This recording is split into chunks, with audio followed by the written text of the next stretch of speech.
2018 NFL Playoffs, the biggest storyline, 2018. With the NFL postseason upon us, I thought it would be a good time to empanel some respected NFL beat reporters to discuss what they expected to be the biggest story of the NFL playoffs and the story they worked on this season that impacted them the most. Eric Branch, 49ers reporter, San Francisco Chronicle. Ben Goesseling, Vikings beat reporter, Minneapolis Star-Tribune. Gary Klein, Rams beat writer, Los Angeles Times. Stephen Holder, Colts reporter, Indianapolis Star. Nikki Jabla, Broncos, NFL reporter, The Denver Post. Mike Rice, Patriots reporter, ESPN. The panel was asked to go as long or as short as they wanted with their answers. They were free to skip any questions. Some of the answers have been edited for clarity. What do you see as the biggest story of the 2018 NFL playoffs and why? Branch, I stared at this question for a long time, working to avoid the obvious, straining to offer a brilliant storyline that few have considered. Then I gave up. It's the Patriots. Their quest for a sixth Super Bowl title since February 2002 is huge because success would cement their claim as the most jaw-dropping dynasty in NFL history. Tom Brady, at 40, would have won 6 Super Bowls, 2 more than runner-up Joe Montana, and 4 more than any other active QB. Bill Belichick would have 6 Super Bowls, 2 more than runner-up Chuck Noll, and 5 more than any other active head coach. For those who still would make an argument for the 1960s Packers, 1970s Steelers, 1980s 49ers and the Patriots have done it in a salary cap era that's created parity and for everyone but the Patriots. In the 21st century, only 2 other teams have managed 2 Super Bowl wins. New England is already in a different stratosphere. Another title would make it unquestionably clear we're witnessing greatness at the highest level. Goesseling, I'll stick with the team I cover and its attempt to make history. The Vikings have a good chance to become the first team to play a Super Bowl in their home stadium. They'll host a division game at U.S. Bank Stadium where they've lost just once all season, and with the Eagles missing Carson Wentz, there is a decent chance the Vikings could host the NFC Championship game, too. The Vikings' playoff success is already going to alter the NFL's preparation for the Super Bowl, since the league might have to cram a month's worth of access to the stadium into 2 or 3 weeks. And if the Vikings end up representing the NFC, it's going to create perhaps the most unique Super Bowl backdrop in the history of the game. Teams always talk about playing a Super Bowl in their home stadium, but there's no precedent for what effect it would have on the game, or how the opposing team would react to it. It's rare we see something so unique in the Super Bowl, and the Vikings have a good shot to make it happen. Holder, I'm intrigued by this year's playoffs because there's a chance for some unexpected teams to advance and new stars to emerge. I sometimes think fans can grow weary by the same teams being in the mix each postseason. I'm sure there's bound to be some Patriots fatigue among some fans out there. But I love that the field this year offers some variety, and the NFL stands to benefit from that. I can't wait to see whether the Jaguars are for real. I am anxious to learn whether the Rams can continue their run. I want to know whether Marcus Mariota can win a big game. I think the Vikings are going to be so interesting. With teams like the Packers, Ravens and Seahawks sitting out these playoffs, things are much more difficult to predict. And I think that's a very good thing. Jabla, like millions of others, I am most intrigued by Tom Brady and whatever he does or doesn't do at age 40. If he wins another Super Bowl title, I don't know how anyone could argue that he's not the best ever.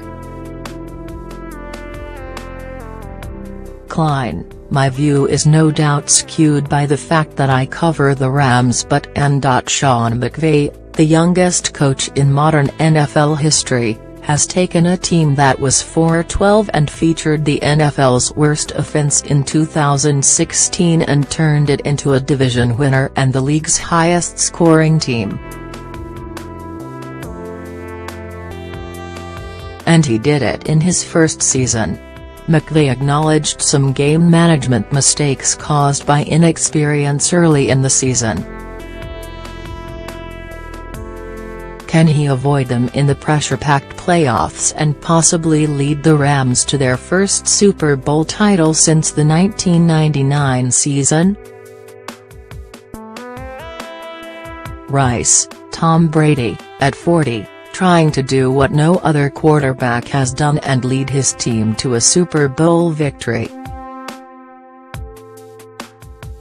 Brady has already tied Brett Favre for most wins by a 40-year-old starting quarterback, 13, and has totaled the most passing yards in a season by a player at 40. However, his interception total has risen late in the season, and the Patriots' defense has looked vulnerable. So, more than past years, this is an anything is possible scenario for Brady and the Patriots in the playoffs. No one would be surprised if they were still playing in early February in Minnesota, and no one should be surprised if they are knocked out of the playoffs as early as the divisional round. What was the most important story you worked on during the regular season and why?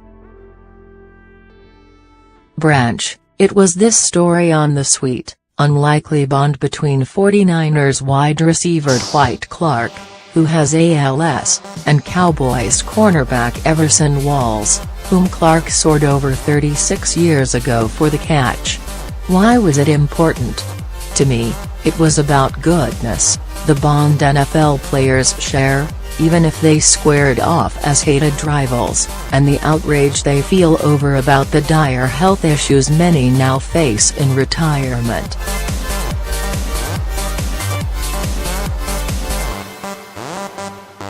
For me, there was also a personal connection. As a 9-year-old Cowboys fan, I wept in my bedroom, specifically, on my NFL bedspread after Clark's catch, and despised Joe Montana and Clark for dropping a bomb into my childhood. Walls offered a powerful reminder about an NFL brotherhood that transcends such feelings. The fans can hate all they want, but the players are really family. When you see your family members being afflicted in this manner, it is extremely upsetting. It makes you want to hit something. Go Esseling, Michael Floyd's DWI arrest, where police found him asleep at the wheel in Arizona, was one of the NFL's most unsightly off-the-field events of 2016. the Vikings believed to be able to put his life back together in his home state, where he could live with Kyle Rudolph, his roommate at Notre Dame, and lean on family and friends from high school. Before Floyd returned from his suspension in October, I wanted to talk to the people who'd stood by him the longest, and hear why they thought be able to get a fresh start in Minnesota.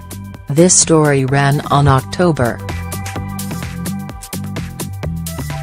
9, the day Floyd returned from his suspension against the Bears.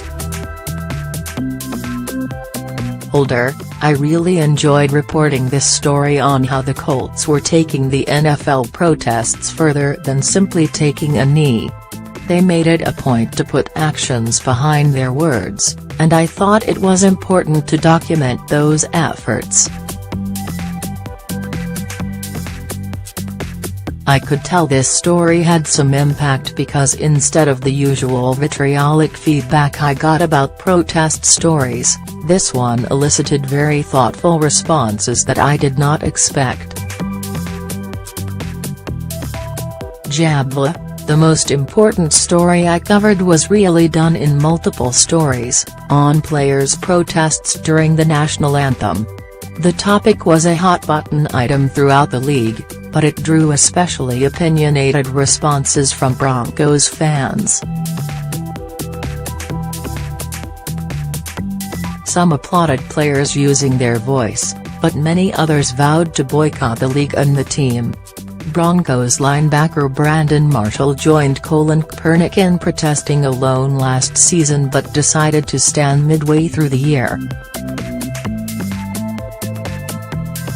When multiple Broncos players decided to kneel in Week 3 of this season, in response to President Trump's "son of bitch" comment, the blowback in Denver was tremendous. The team's leadership council, comprised of about 20 veterans, met afterward and decided the team as a whole would stand for the remainder of the season. You could see how the backlash affected certain guys more than others. I think Von Miller, in particular, a guy who generally loved by everyone in the locker room and the fan base, was especially taken aback by the vitriol. But what was interesting, at least to me as I covered the team, was how players within the same locker room were vocal in their varying opinions but didn't let it come between. Derek Wolfe was strongly against it and was very clear about his belief that players should stand for the anthem. Marshall and others, supported the cause. And yet, it didn't tear apart the fabric of the team. Klein, the Rams' season was largely devoid of issue-based controversies related to anthem protests, lapses in adherence to concussion protocol, player suspensions, etc. The closest thing to acrimony was Aaron Donald's training camp absence because of a contract dispute. From the day of his hiring through the end of the regular season, Times colleagues Lindsey Thiry and Sam Farmer and I have tracked the culture changes under McVay. But because of the seriousness of the situation it addresses, I would say a story about linebacker Robert Quinn and receiver Tavon Austin furnishing an apartment and buying Christmas gifts for a family transitioning from homelessness was the most important. So important, I got past my own competitive pride that a story about their effort to help a different family had been done the year before by another outlet. The players worked with the Rams and non-profit LA Family Housing to give a mother and her children a new chance at independence. That is as important as it gets. Rice, when the season began, One of the things I talked about with ESPN's Sal Paolantonio, who has been especially kind to me from a mentoring perspective, was the historic nature of what was unfolding in New England with Brady at the age of 40 and how we would want to look for creative ways to chronicle it. This story, which was collaborative effort through all levels of ESPN, TV, digital, etc., ties into that.